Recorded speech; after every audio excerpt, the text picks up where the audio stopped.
చిలుకూరు బాలాజీ ఆలయ ప్రధాన అర్చకులు రంగరాజన్ తండ్రి సౌందరరాజన్ మృతి చెందారు. గత కొంతకాలంగా అనారోగ్యంతో బాధపడుతున్నారు సౌందరరాజన్ మృతి పట్ల సంతాపం తెలిపారు తెలుగు రాష్ట్రాల ముఖ్యమంత్రులు. చిలుకూరు ఆలయానికి సౌందరరాజన్ ప్రత్యేక గుర్తింపు తీసుకొచ్చారన్నారు రేవంత్ రెడ్డి. సౌందరరాజన్ ఆధ్యాత్మిక సేవలు చిరస్మరణీయమన్నారు చంద్రబాబు.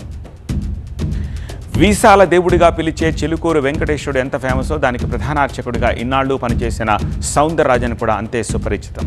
దేవాలయాల స్వయం ప్రతిపత్తి కోసం, హుండీ లేని ఆధ్యాత్మికత కోసం పరితపించేవారు సౌందరరాజన్.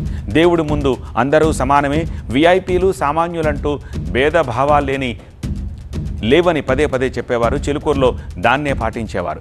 ఆలయానికి గర్భగుడికి వచ్చి కళ్ళు మూసుకొని ప్రార్థిస్తారా ఎవరైనా, కళ్ళు తెరిచి దేవుణ్ణి చూడండి అంటూ మైకుల్లో చెబుతూ వచ్చేవాళ్ళు.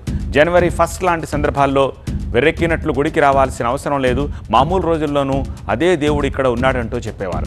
ఆలయానికి వచ్చేప్పుడు ధరించాల్సిన డ్రెస్సులు, ధరించకూడని డ్రెస్సులపై కూడా ఆయన ఆసక్తికరంగా ప్రస్తావించేవారు. మొత్తంగా చిలుకూరు అంటేనే ఒక ప్రత్యేక ఆలయం. ఆ ఆలయంలో సౌందరరాజన్ మొదలుపెట్టిన ఆధ్యాత్మిక ప్రచారం మరింత ప్రత్యేకం.